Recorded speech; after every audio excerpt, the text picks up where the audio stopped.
Bienvenidos a Quiero Ser Nerd. Hola, ¿te gustan los videojuegos, pero piensas que no tienes los suficientes datos freak en tu vida? Este es el lugar para ti. Mi nombre es Sebastián Maldonado y esto es Quiero Ser Nerd, historia de los videojuegos.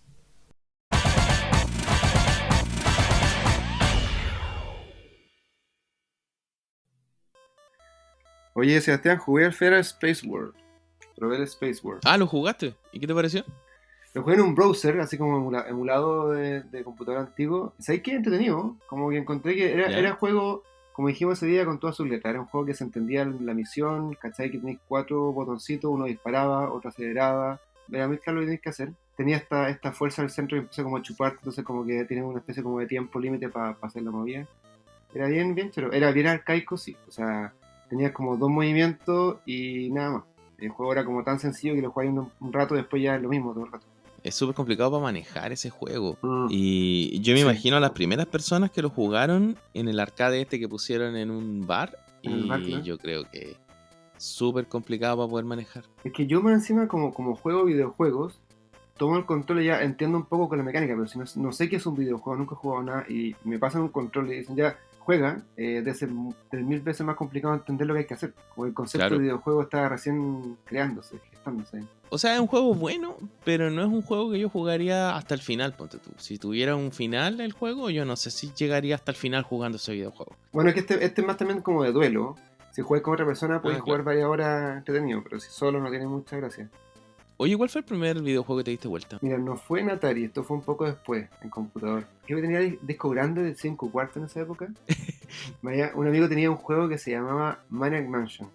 Que es un Qué juego buen de... juego, weón. Buenísimo, ¿cierto? Esta aventura gráfica que como que eran puros puzzles, tenés como que tomar papel, abrir puertas, y como nunca morías en el juego en teoría, y era súper como chistoso, tenía harta comedia, entonces era muy entretenido. Y ese me acuerdo que el primero que me di vuelta para el momento porque fue el primero que le puse mucho empeño, como era en inglés, teníamos que traducir lo que decía, por ejemplo, pick up, no sabemos qué significaba tomar, entonces estamos con un diccionario viendo esas cosas.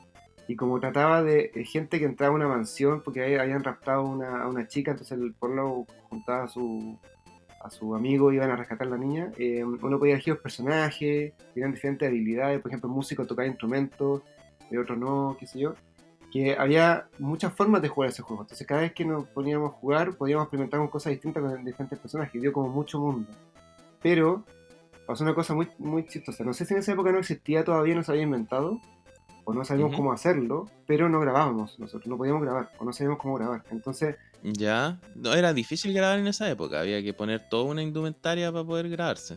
sí, me imagino que sí que está inventado en ese juego, no sé si esa versión tenía, porque como es de Commodore, no sé si está inventado ya Claro. el save, pero pasaba que nosotros no sabíamos de memoria los primeros, no sé, 20 pasos que había que hacer exactamente antes de donde habíamos quedado la vez pasada.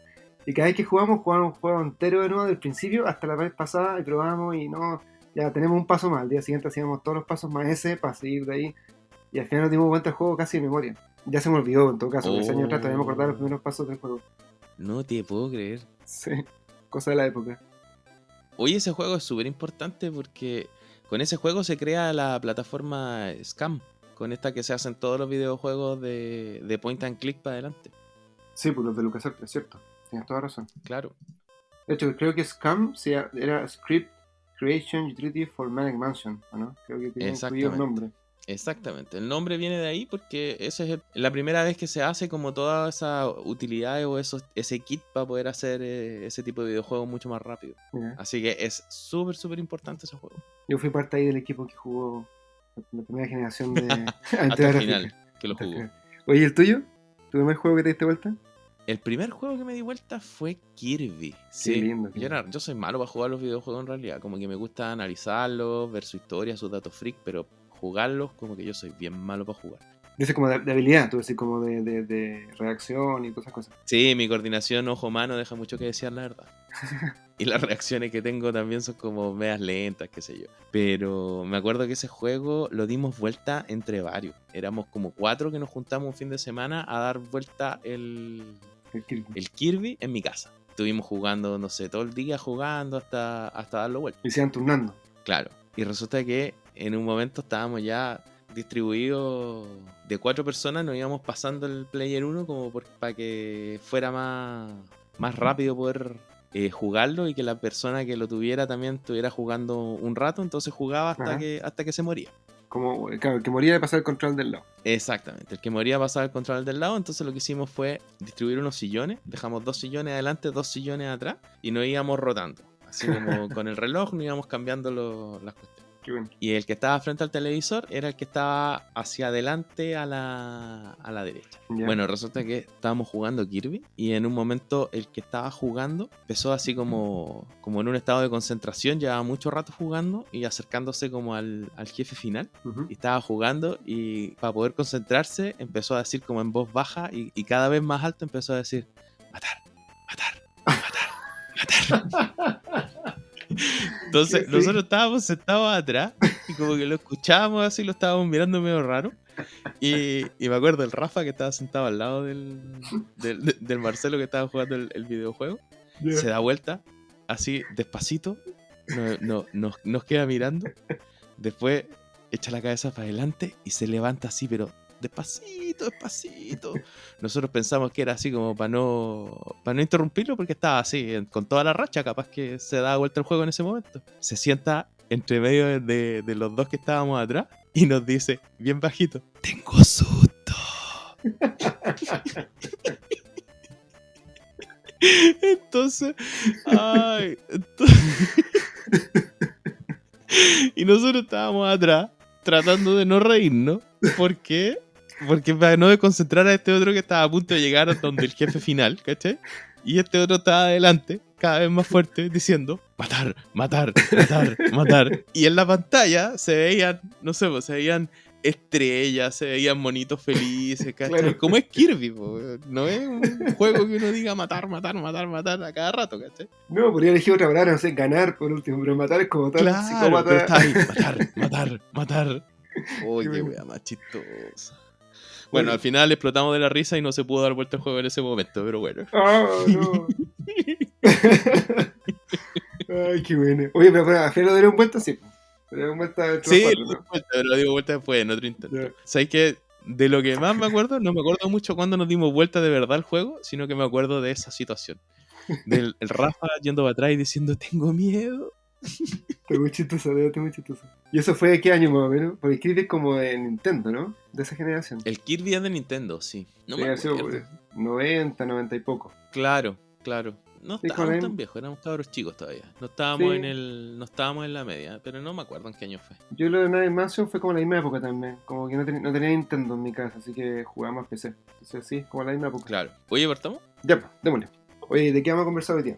¿Qué me vas a contar? Hoy día vamos a hablar de hartas cosas, pero de un solo videojuego al mismo tiempo. Ya. Vamos a hablar de pinball, vamos a hablar de la mafia, vamos a hablar de droga, vamos a hablar de sexo, vamos a hablar de malas decisiones, de crisis de la industria, vamos a hablar ¿Qué? ¿Todo eso en un solo videojuego? de demandas legales, vamos a hablar de todo eso. Wow. Pero mientras hablamos de Pong. Pong.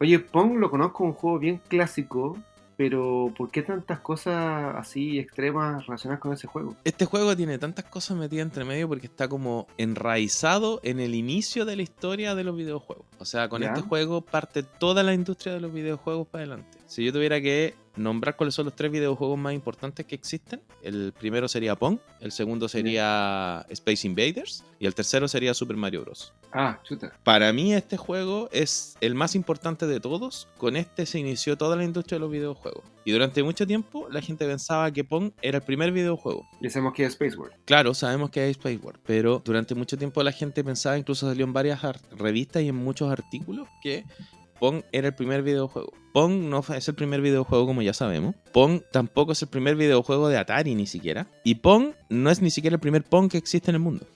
¿Qué? ¿What? A ver, deja partir la base que yo pensaba que Pong era el primer videojuego hasta la conversa anterior, la verdad. Así que, encima, Pong no es la primera versión de Pong, me dejaste. Ya, parte del principio entonces. Vamos al comienzo. ¿Qué es Pong? Ya. ¿Qué es Pong? Mira, Pong es como un tipo de juego que incluso está en los pinball clásicos, en los flippers. Ujú. Hay una versión de Pong que es absolutamente mecánica, que es de 1894, que tenía como unas paletas en cada uno de los lados. Del medio sale una pelota y dos personas tienen que jugar a pegar en las paletas para meterle el gol a la otra persona como en su arco. De 1894. Claro, los registros que hay dicen que es de 1894, pero hay una patente asociada a esa invención en 1892.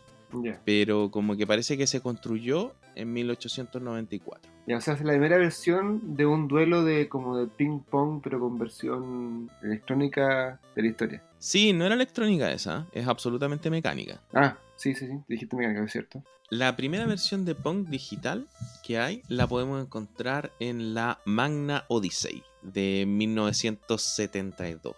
Esta fue inventada por Ralph Beer, que es nombrado como el padre de los videojuegos, y esta es, a diferencia del primer Pong, es una consola casera, es una consola para la casa. Ya, como le fue Atari después o Nintendo, pero como la primera que existió. Claro, esta es la primera consola que hay de videojuegos que es para el hogar. Y por eso Ralph Beer es considerado el padre de los videojuegos. Claro, tuvo como la visión de llevar los videojuegos a la casa. Y esto es el 72, dije. Ajá. Súper adelantado su época. Absolutamente. Pero él tenía el prototipo de antes. Incluso hay registros de la patente de él que son de 1951. Wow. Sí. Así que absolutamente adelantado a cualquier época. Y él no logró un trato para poder comercializarlo hasta 1968. Que creó como una cajita café. Que le decían The Brown Box. Esta caja era café porque era de madera por todos lados, y ahí metió todas las cosas y todos los cables y todo el enredo que tenía ahí adentro y lo fue a vender a un lado. 20 años después del prototipo, de la patente, digo. No, menos. Porque esto lo fue a vender en el año 68 y la patente es del 51. Bueno, son 18 años, ¿no? Casi 20 años. Igual harto tiempo para tener guardado el invento ahí y hacerlo. Claro. Bueno, no es la primera patente esa, sino que tiene como una serie de patentes. La última es la de 1966. Y hay un registro de Nolan Bushnell, que es el creador de Atari, que fue a una de estas ferias científicas que se hacían en esa época y vio una exposición donde estaba el Magna Odyssey. Y en el Magna Odyssey tenía hartos juegos. Era uno de los juegos que veía era como un Pong, que no es el Pong tal cual como lo conocemos, porque la tecnología que hay detrás de ese invento es un poquitito más mala. Entonces no tenían como paletas, sino que eran solamente cuadrados. Perfecto, ya entiendo. Entonces las paletas con las que tú le pegas a la pelota en el Pong en realidad eran unos cuadrados más grandes, y la pelota, que en el Pong es un círculo, aquí era un cuadrado más chico. Claro. Es una versión bien básica. Incluso tú, para poder tener como la división de la pantalla, como de la cancha, tienes que ponerle un plástico al televisor. Sí. Y todo el conteo de puntos tenés que llevarlo tú aparte, porque la cuestión no tenía contador de puntaje. Era súper como arcaico. Súper arcaico.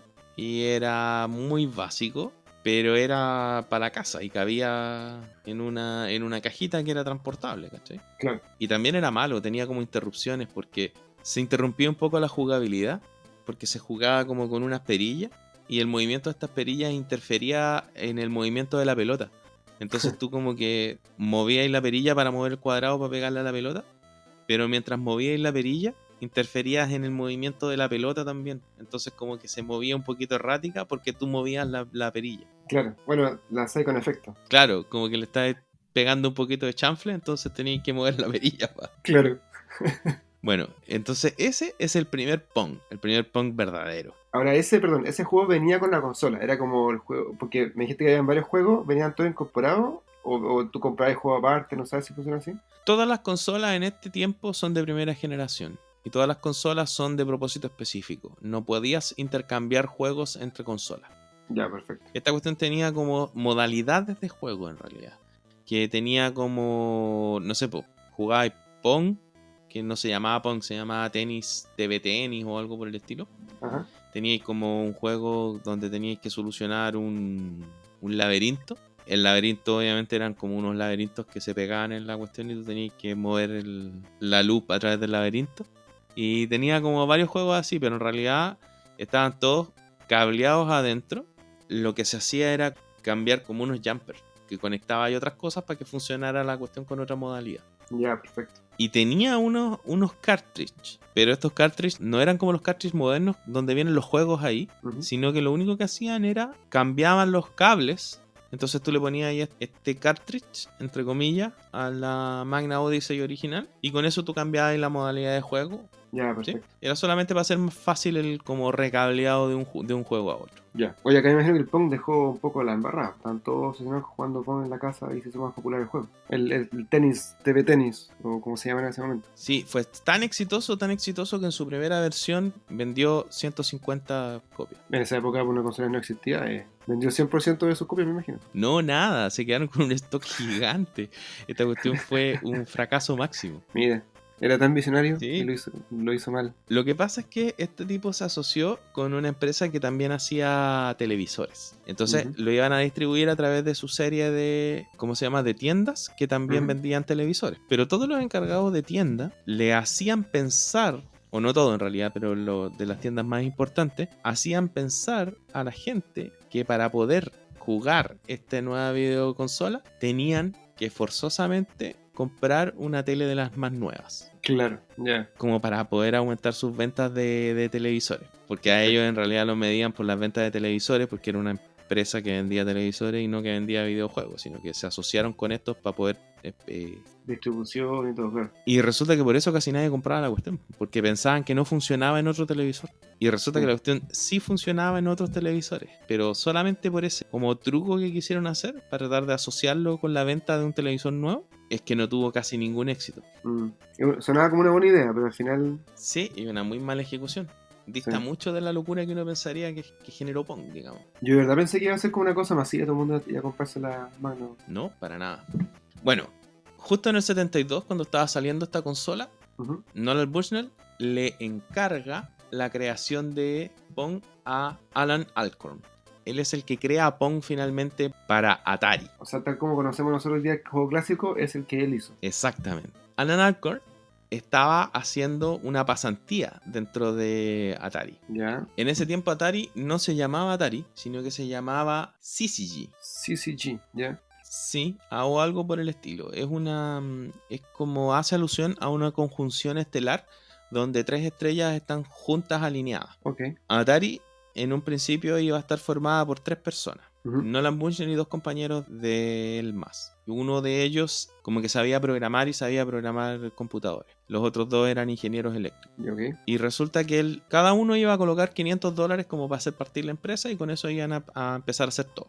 Y el tercero, el que era como programador de computadores, nunca puso sus $500. Puso talento. Tampoco trabajaba mucho en el proyecto, como que medio se corría, medio que no, como que no estaba tan seguro y al final decidió no participar. Entonces por eso después le cambian el nombre de CCG, que es un nombre terriblemente malo si me preguntan a mí, se lo cambian a Atari. Perfecto. Bueno, en el momento en que Alan Alcorn estaba trabajando en el diseño de Pong, Atari estaba, o CCG en esa época, estaba comercializando su primer arcade, su primer videojuego. El primer videojuego de Atari fue una simplificación de Space War. No era Space War tal cual como lo conocemos, sino que era una versión más simple de Space War que se pudiera hacer sin un computador conectado, sin un PDP-1 conectado, que eran 2 naves espaciales, como con un movimiento predefinido por la pantalla, y disparaban una bala a una nave al medio. Ya. Bueno, este primer arcade que estaba comercializando Atari se llamaba Computer Space. Ya, mira, buen nombre, como bien al grano.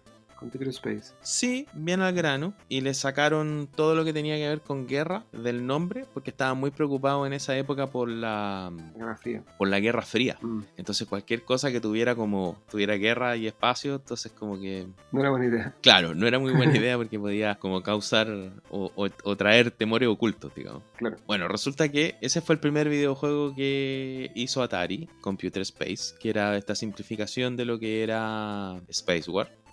Y resulta que les fue mal con ese primer videojuego. ¿Este es formato como estas casetas que están como en bares, o ya no están pensando todavía en las casas, ¿cierto? Como el... Correcto. Ya. Atari parte solamente haciendo consolas de arcade. Ya. Principalmente hacen estos arcades por el precio. Resulta que para poder tener un buen juego, que no causara interferencias ni todas estas cosas como era la Magnavox, que era bien malo en realidad, Ujú. necesitaban como piezas de mejor calidad y necesitaban ponerle mucho más plata a la circuitería. Claro. Y la única forma de hacer eso rentable era que fuera como en formato arcade. Bueno, Computer Space resultó ser demasiado complicado para poder jugarlo por personas que jamás habían visto un videojuego nunca en la vida. Es como lo que me decías tú al inicio. Si a alguien que no sabe jugar videojuegos le pasan Space War o un equivalente a Space War en este caso para que juegue en un bar tomándose una cerveza, No va a entender nada, sí, es no complicado. va a entender nada, no lo van a jugar, no va a pasar nada con eso. Sí, es cierto. Bueno, le fue bien mal con este Computer Space y por eso se pusieron a hacer Pong. Entonces, este ingeniero Alan Alcorn estaba haciendo una pasantía en Atari. Un practicante. Un practicante. Entonces, como proyecto de práctica, le dijeron, oye, ¿por qué no te haces un videojuego que sea más o menos así? Y resulta que lo que le describen es una cosa absolutamente más compleja que el Pong. Querían se viera como personas. Ya. Que las personas tuvieran una paleta, como para pegarle a la pelota. Tuviera un botón, para que cuando le pegara ahí a la paleta, dependiendo de cuándo le pegaba con cierta fuerza, qué sé yo, ¿cachai? Claro. Con animación también, que le pega con el Claro, swing de la querían mano. que hubiera como gente en el estadio, ¿cachai? Que hubiera como, no sé, pues como risas, como aplausos, ¿cachai? Como pifidos cuando alguien fallara, ¿cachai? Qué sé yo. Claro. Querían como todo eso. Y resulta que este tipo va y lo que hace es 2 palitos, una pelota al medio y contar el puntaje de cuántas veces se te pasaba la pelota de un lado a otro. Y más encima, todos los sonidos que tenía, todo el sonido que tenía Pong, eran 2 sonidos en realidad. No, 3 en realidad. Que es cuando le pegas con la paleta a la pelota, cuando le pegas con el borde a la pelota, cuando la pelota pasa de un lado a otro. Cuando hace un punto. En realidad son 2 sonidos. Uno de esos sonidos está modulado de manera distinta. Que es en realidad el mismo sonido, pero con un pitch mayor para que parezca que es otro. Claro, cuando le pega al borde. Claro. Oye, pero igual es inteligente Alan, que lo que hizo fue resumir todas esas exigencias ridículas que le habían pedido a una cosa muy sencilla. Como, vamos a jugar tenis. ¿Qué importa la raqueta, la gente? Vamos a jugar lo más sencillo que funcione. O sea, en realidad este loco hizo un prototipo. Y el prototipo de Pong lo hizo en 3 días. El primer prototipo, digamos, como para que vean la jugabilidad de la cuestión. Wow, días aquellos. Ajá, y fue absolutamente afortunado porque como era una versión tan simple de un videojuego, una cosa tan simplificada, fue mucho más fácil para jugar y para que se pudiese comercializar. Claro. En esa Mira. época, como justo estaban comercializando también Computer Space, Alan Alcorn le muestra el prototipo a Nolan Bushnell, dice, ¿sabéis qué? Está perfecto, esto tiene que ser así, nos equivocamos con el otro arcade, tenemos que hacer cosas mucho más simples de las que estábamos pensando hacer. Ujú. Lo único que vamos a hacer es hacerle un cambio. Y le pide un solo cambio a Nolan Bushnell después de haberlo jugado un par de días el videojuego. Que influye mucho en la jugabilidad de Pong. La paleta de Pong está como dividida en sectores. Depende de qué parte le pegas, es un efecto distinto. Exacto. Y Ya. tiene un ángulo diferente de para dónde tú va a devolverte la pelota. Y eso hace que el juego sea mucho menos repetitivo y que tú incluso puedas tener como, entre comillas, estrategias para moverte más o moverte menos dependiendo de para dónde quieras que la pelota llegue. Claro, y ahí como aprender a jugarlo un poco mejor y el manejo como tú dices, la estrategia hace que el juego sea mucho más interesante para seguir jugándolo mil veces. Sí, po. Mira, entonces lo que nosotros conocemos es el prototipo con ese cambio. Ese fue el juego que lanzaron después. Ese fue el juego que lanzaron después. Y este prototipo lo ponen en un bar, que es el Handicap's Tavern, que es un bar que los tipos tenían esto muy buena onda con el dueño. Entonces el dueño le dice, ya, filo, colócalo ahí, que ahí esa máquina de pinball está mala, entonces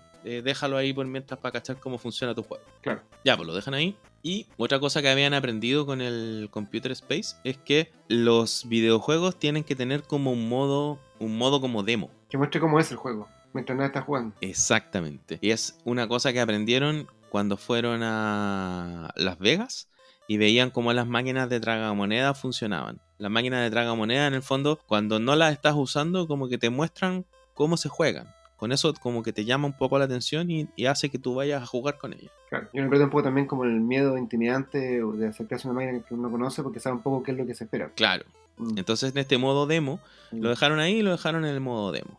Y eso atrajo gente y se pusieron a jugar. Así que estaban bien porque estaban contentos porque la gente jugaba y entendía efectivamente el juego. Ujú. Lo dejaron ahí 3 días y Nolan Bushnell partió en un viaje para levantar capital para poder producir esta máquina Pong porque no tenían plata. Y resulta que a los 3 días llaman por teléfono a Nolan Bushnell para que vaya a arreglar la máquina porque la máquina estaba mala. Ya, Se echó a perder a los 3 días. duró poquito. Y resulta que mandan a Alan Alcorn, que es el que efectivamente hizo la máquina, para que vaya a revisar la máquina.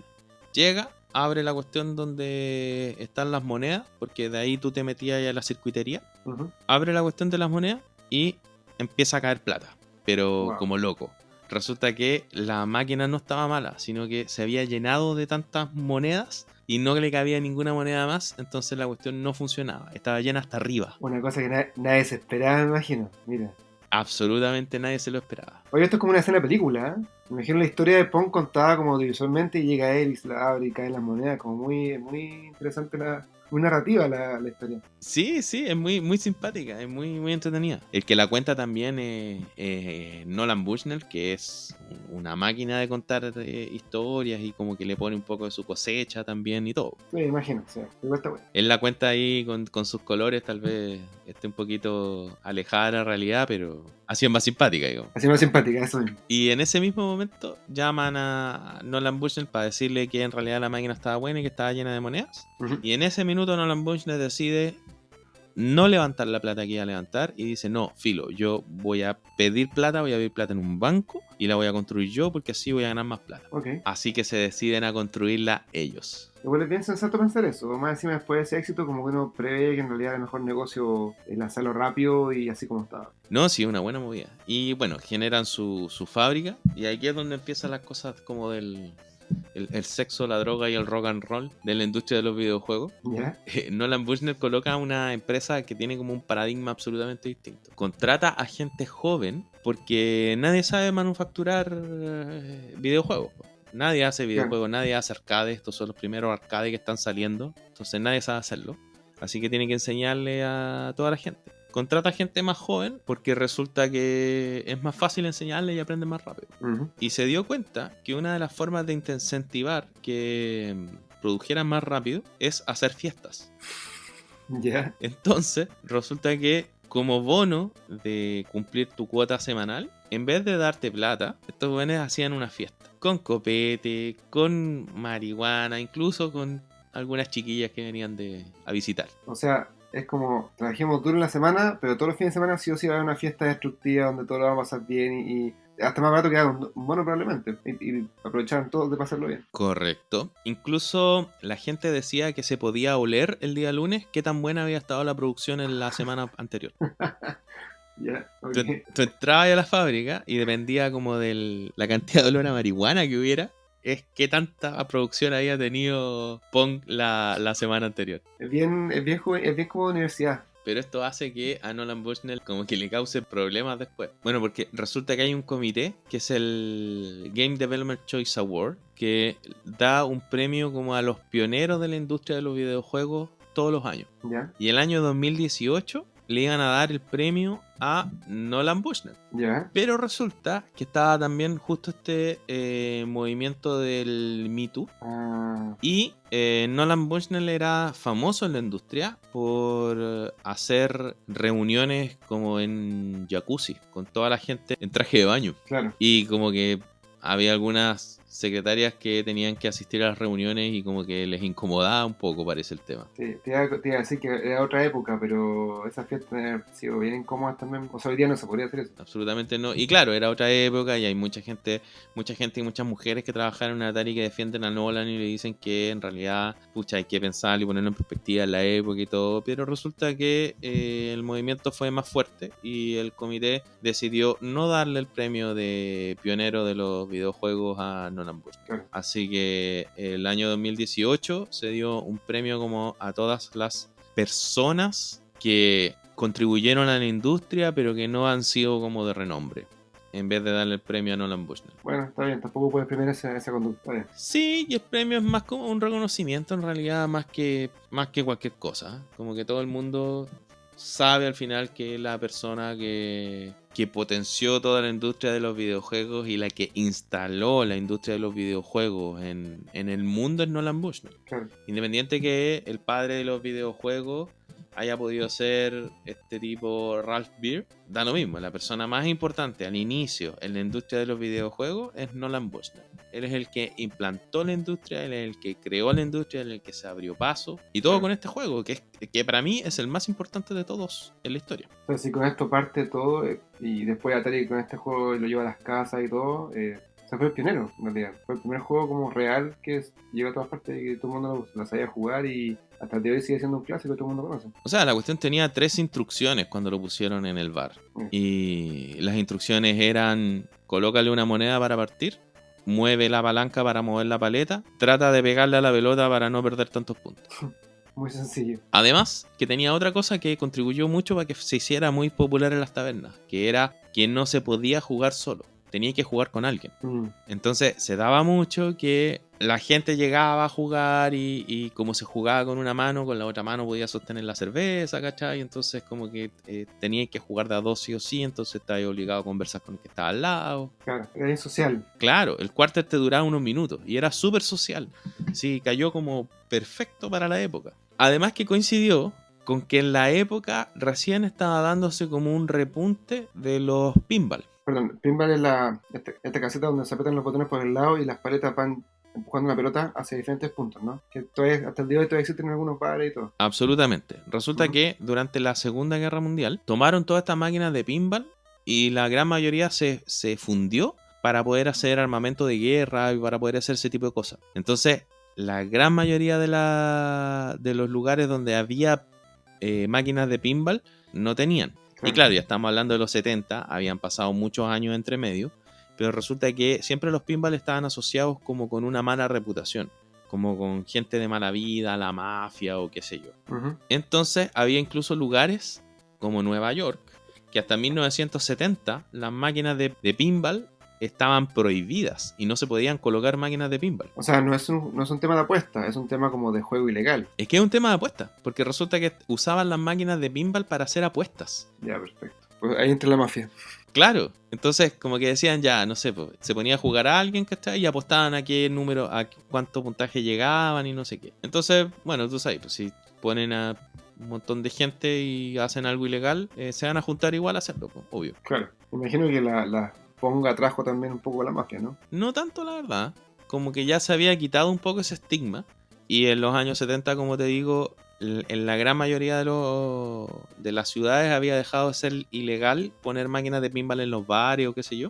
Pero resulta que recién la gente de los bares está empezando a poner pinball y estaban empezando a comprar cosas. Y justo en esa época se pilla el arcade de Pong con esa como gana o esa ansia de la gente de poner estas máquinas de pinball. Claro. Y resultaba que la cuestión era una máquina de hacer plata.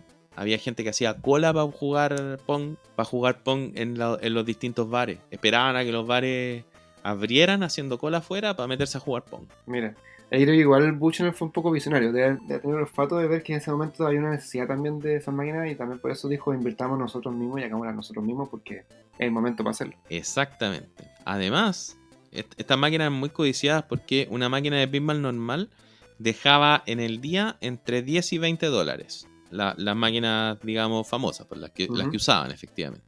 Y una máquina de Pong dejaba entre 40 y 60 dólares al día. Wow. Así que era una diferencia brutal. Todo el mundo quería tener máquinas de Pong y había bares que tenían incluso más de una máquina de Pong al mismo tiempo. Ahí el modelo de negocio era que cada bar compraba la máquina de Pong y todas las monedas de ganancia son para el dueño del bar. Exactamente. Y por eso mismo es que estas máquinas se podían vender caro. Cada una de estas máquinas de Pong costaba $2,000 de esa época. Ah, se la puede recuperar en... Hay que hacer las matemáticas. Si con eso te ganáis $40 al día, pucha, Exactamente. Puedes recuperar tu plata relativamente rápido. O sea que los videojuegos, pensando en Spacewar y en Pong, son juegos que partieron como en los bares, básicamente. Era un juego de bar. Pong era un juego de bar. Era un juego netamente de bar y se comercializó principalmente en los bares. Y era una excelente atracción. Incluso preferían un bar sobre otro porque tenía Pong o no tenía Pong. Claro. Y además, como era una cosa distinta que estos pinball, no tenía como esa connotación negativa tan fuerte. Entonces era una cuestión que estaba puesta en un bar, pero no era una cuestión que los mafiosos se pusieran a apostar. Ujú. Entonces también provocó que muchas mujeres se atrevieran a jugar Pong en vez de jugar pinball, por ejemplo. Claro, sí, O sea, agrandó hasta el mercado, ¿cachai? Sí, claro. es absolutamente maravilloso. O sea, Pong apareció o fue pensado, concebido o fue estratégicamente puesto en el lugar preciso, en el momento preciso y la forma precisa, con esas pequeñas instrucciones, con ese juego tan minimalista que gracias a ese momento, ese lugar como que explotó. Bueno, también pasa un poco que en el año 77 Pong es un poco presa de su propio éxito. A ver. Le iba tan bien a Pong, y cuando Atari por fin sacó una consola para Pong, para la casa, vendió más de 300.000 copias. Wow. Y en el año 77 estaban todo el mundo haciendo como loco clones de Pong. Se toman ahí y muchas malas decisiones, como por ejemplo Magnavox, que seguía haciendo su Magnavox con distintas versiones, con otros juegos más y qué sé yo. En el mismo año, 1977, sacó 3 consolas diferentes. En el mismo año. En el mismo año, cuyo eje central era Pong. Hubo un tiempo en que no había otro videojuego en el mundo que no fuera Pong. ¿No se podía registrar Pong para evitar la piratería, por ejemplo, en esa época? Como la programación. Se podía o el registrar tipo de la juego. marca. Se podía registrar la marca, pero como que la idea del juego es tan básica que no se puede registrar. Claro. Pero Atari sí hizo algunas cosas como medias chanchas como para que no se pirateara tanto, digamos. Por ejemplo, lo que hacía era los arcades que vendía, tomaba los chips, les borraba el nombre y les ponía otro nombre de chip, para que pensaran que estaban usando otra circuitería. Ya. Entonces con eso lo hacía más difícil. A mí no ganaban tiempo. O sea, era tan popular el juego que al final todos lo podían hacer o sea, todo el mundo ganaba con Pong al final. Sí, pero ya para el año 77 se saturó el mercado. Entonces ya la gente no estaba comprando nada, no estaba comprando Pong y todo. Entonces este juego fue tan importante que en el año 77, cuando estaba absolutamente saturado el mercado de tanto clon de Pong y tanto juego de Pong y tanto juego parecido a Pong, que eran como la misma cuestión, la misma idea básica, pero con otro como maquillaje entre comillas. Claro, y no podéis comprarte 3 Pong, o sea, vendes uno por casa, o sea, uno por bar y ya está. Claro, vendes uno o dos por bar y uno solo por casa, entonces como que el mercado se satura. Y allí ocurrió la primera contracción del mercado de los videojuegos en el año 77, donde como que hubo una pequeña como recesión en la industria del videojuego. O sea, fue muy intenso, demasiado intenso, se escapó de las manos al final. Claro. Oye, duró poquito, pero Pong sigue todavía fuerte, o sea, como al menos como en la mente de la gente.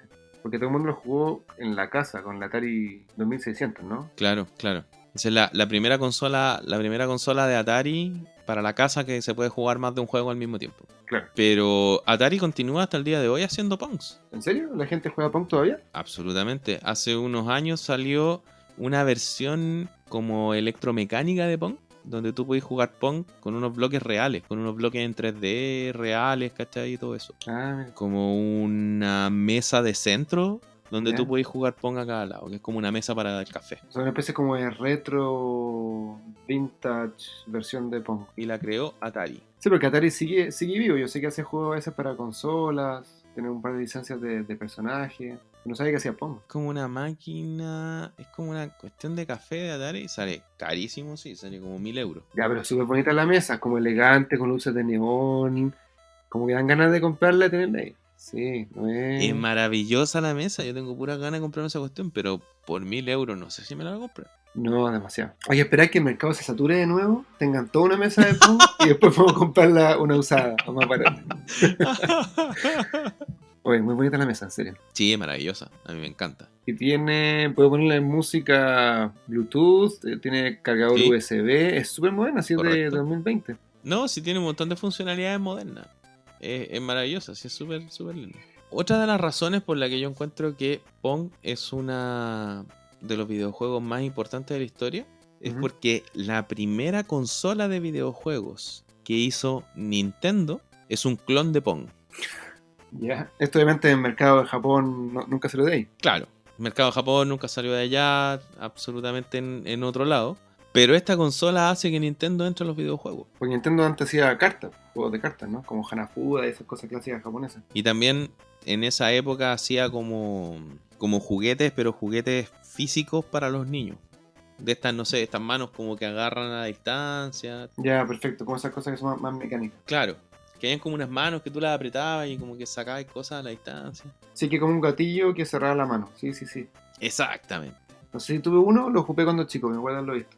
Ya, pero en todo caso, uno puede pensar que Nintendo partió siendo una copia a Pong, pero al final uno tiene que aprender a hacer las cosas antes de inventar algo nuevo. Si después de Nintendo se convirtió en lo que es hoy día, está bien que hayan partido por ahí. Por supuesto, da lo mismo por donde partas, pero tienes que iniciar en una industria nueva que no existe. Obviamente que vaya a tratar de hacer lo que está aprobado. Claro. Si no, no está mal. Aparte, la limitancia de concepto en esa época, si el mismo juego que hizo Atari la vez anterior le había fallado porque era muy complejo, los conceptos sencillos son complicados de encontrar. Pues si ya estaba Pong, estaba aprobado y funcionaba. Bueno, pero así que hasta Nintendo hizo clones de Pong y partió toda la carrera de Nintendo en los videojuegos haciendo clones de Pong. Por eso yo digo que es el más importante de toda la historia. Sí. Eso sin mencionar que hasta Steve Jobs trabajó para Atari. Ah, no sabía. Steve Jobs trabajó para Atari haciendo un juego que se llama Breakout, que es como un Pong, pero pero que se juega como para arriba. Hay unas barras arriba, tu barra de Pong está como abajo y hay una pelota que sale, pega en las murallas y tiene que romper estas barritas que están arriba. Ah, pero espérate un poco, pero, o sea, no juega en solitario. Si yo jugué ese juego, es muy. De hecho, creo que salieron muchas versiones después parecidas, es un juego re importante también. Es un juego súper importante. Sí, dejó su. Quebró un poco de esquema en su momento. Fue como una especie de Pong, pero solitario. Y tenías que como romper todos los bloques de arriba, ¿no? Exactamente. Ese juego lo hizo Steve Jobs con Steve Wozniak para Atari. Mira. Y es la primera cosa que hacen estos dos juntos, la primera máquina que crean ellos dos juntos para un tercero ahora, para Atari. Entonces puede ser considerado como que Pong ayudó a que Apple se formara. Claro. Apple, Nintendo. Mira. Sí, por eso digo que este juego es el más importante de todos. Sí. O sea que es uno de los pocos juegos antiguos que todo el mundo conoce. Aunque nunca hayas jugado Pong, sabes lo que es. O sea, sabes que es una especie de tenis de mesa virtual o digital. ¿Tú conoces a alguien que no haya jugado Pong? Yo creo que las generaciones nuevas quizás lo conocen, pero quizá, me imagino, no sé. No he hablado mucho con. Me gustaría preguntarle a alguien más chico si es que ha jugado Pong. Que yo sepa, no.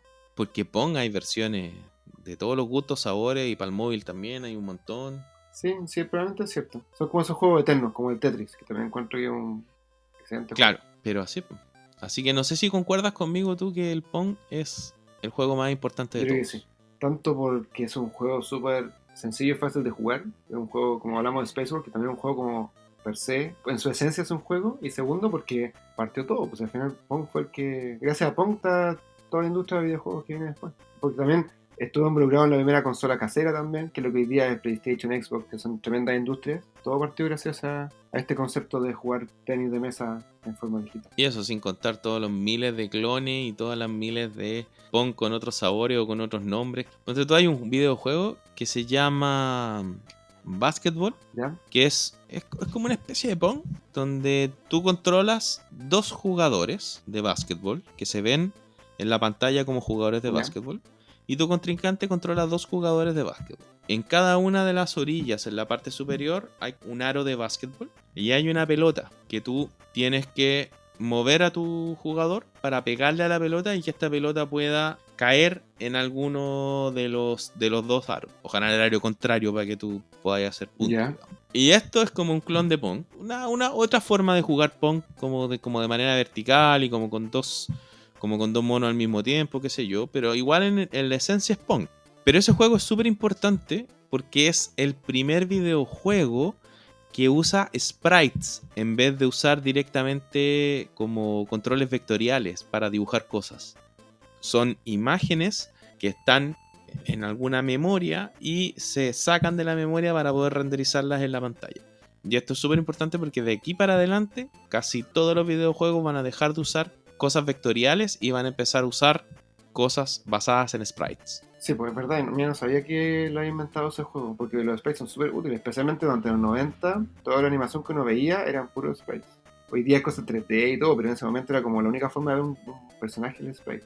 Pero aparte de eso te iba a comentar una cosa, que ese juego sí es un clon obviamente, pero encuentro que igual es una evolución, porque agrega un par de cosas más, pues más elementos, como estos dos personajes, que las esquinas tienen que achuntarle, entonces como que no están copias, como tomar una idea y agregarle un par de cosas nuevas y hacer algo distinto. Sí, pero es como un género, por decirlo así. Hay un una cantidad de videojuegos que son como del género Pong. Sobre todo en este inicio de los videojuegos, que es donde todos los videojuegos son casi exactamente iguales y tienen como la misma temática o como bien dices tú, tienen ciertas innovaciones, pero son como del mismo género. El mismo género de paleta que le pega una pelota y tienes como objetivo ponerla en alguna parte. Claro, ya, te entiendo. Sí, es verdad, eso es cierto. Bueno, la creatividad ahí también estaba como más enfocada en lo que ellos conocían. No habían tantas cosas distintas todavía. Claro. Mira, Pong, el juego más importante de la historia. Sin Pong no existiría el PlayStation, ni Nintendo, y quizá ni siquiera el computador más. Probablemente hubiese existido igual cuando se hubiese expandido los videojuegos, tal vez con otro juego similar o con una de mecánica igual de simple, digamos. Claro. Pero este es el videojuego que catapultó toda la industria de los videojuegos, el que creó toda la industria. Mira, como te dije hace un rato, yo de verdad pensaba que este era el primer videojuego de la historia. No sé si lo leí también en una parte, pero yo pensaba que era este. Es probable que lo hayas leído. En muchas revistas se muestra Pong como que es el primer videojuego de la historia. Sobre todo en las revistas más antiguas como de los 70 y 80. Si no el primero, es el más importante. Eso sí, seguro. Sí, según yo también, seguro el más importante. Oye, ¿y se puede jugar hoy día Pong? Me dijiste en diferentes plataformas, ¿no? Voy a buscarlo en el celular, a ver si puedo jugar Pong. Me va a traer unos recuerdos de mi infancia. Tú puedes jugar juegos que tengan exactamente la misma jugabilidad que Pong, pero el Pong original de arcade no se puede emular. ¿Ya? Para que tú puedas emular un juego, este juego tiene que correr sobre un microprocesador. Para que el microprocesador corra un conjunto de instrucciones, que es cómo este juego se juega y se ejecuta. Okay. Y resulta que los Pong originales son máquinas de propósito específico. No hay ningún programa escrito, sino que es hardware puesto de una manera muy muy inteligente, que te permite jugar este juego. Comprendo. Okay. Entonces el Pong original no se puede emular. Oye, acá estoy viendo que venden un Pong original de 1972 en su caseta de arcade, ese que tenían en el bar, el mismo, pero reservado hasta el día de hoy. Y no te va a imaginar cuánto vale. Me imagino que tiene que ser una cantidad ridícula de plata. Sí, carísimo, carísimo. Y me imagino que está funcionando, no dice, pero así como lo presentan, y se ve como el panfleto antiguo, así como blanco y negro, muy bonito, cuesta $8,000. $8,000. Sí. Y no hace nada más que jugar Pong. Es el Pong de colección que sale en los bares. $8,000. Una máquina de esas, actualmente, si la haces solamente con transistores y cosas así, no sé si llega a costar $100. Obviamente con componentes modernos, sí, pues no el original de la época, digamos. Claro, pero esta teoría debería ser, si está funcionando o recondicionada en el peor de los casos, debería ser la misma máquina que jugaba la gente en los años 70 en los bares. Claro. Entonces, ¿compramos la mesa moderna o compramos ese? Ahí estoy en una disyuntiva ahora. Más barata la mesa, parece. Yo prefiero la mesa moderna, que es más barata y más linda. Sí, y sé que estoy viendo esa mesa se puede convertir en mesa de café de verdad. Se pone como una cosa que la tapa y tapa el juego y arriba se pone como transparente, puedes poner como café y cosas así. Así que es multifuncional. Y tiene Bluetooth, así que cualquier cosa con Bluetooth es mejor. Exactamente. Voy a poner este podcast ahí a todo chancho mientras jugamos. Claro, mientras jugamos Pong. Oye, interesante la historia de Pong. De hecho, tenía varias partes, eran como de películas, así como Space War también. Uno se imagina que este tipo de cosas tan ñoñas pueden ser tan como épicas, como en su concepción y en su pelea para este reinado. Oye, espérate que empecemos a hablar de cosas más interesantes como Tetris. Yo algo sé de Tetris y ya con lo poco que sé que es una super mega historia. Es una super mega historia donde está metida hasta la KGB, así que vale la pena escucharla todo el rato. Sí, Tetris es una historia bien interesante. Yo, como te digo, no sé mucho, así que tengo muchas ganas de conversarla contigo. Para que me cuentes bien cómo es la historia. Ya, pues, más adelante seguro que hablamos de Tetris. También es un juego muy importante dentro de la historia de los videojuegos. Sí, también es un clásico hoy día. Obviamente. Ya, pues, Sebastián, estuvo muy, muy interesante la conversación hoy día. Buena la historia de Pong. Muchas gracias, qué bueno que te haya gustado. Nos vemos, Juan Lalo. Nos vemos, un abrazo, que estés bien. Chau. Chau, chau. Muchas gracias a los creadores de los sonidos y la música utilizada en este podcast. Se pueden ver a cada uno de ellos en la descripción. Muchas gracias por escuchar este capítulo, espero que lo hayan disfrutado. Y les recordamos que estamos en cada una de sus plataformas de podcast favoritas. También nos pueden encontrar en nuestro canal de YouTube y nos pueden seguir en Instagram, en @QuieroSerNerdPodcast. Escúchenos, síganos y compártanos con sus amigos, porque podrían descubrir acá algo interesante que no sabían. Y eso ya cumple con el objetivo de este podcast, que es entretenernos y descubrir cosas nuevas. Oye, buena la historia de Kirby. ¿Cierto? Sí, demasiado Muy chistosa. chistosa, weón. Aparte que me imagino así como, me voy pasando lentamente, así como medio cagado miedo yendo para atrás. Sí. Es que como chucha, Y bueno, no, y dijo la palabra, despacito, como así te- como. Sí, pues, Despacito, así como. Weón, Claro. tengo susto, weón. Matar.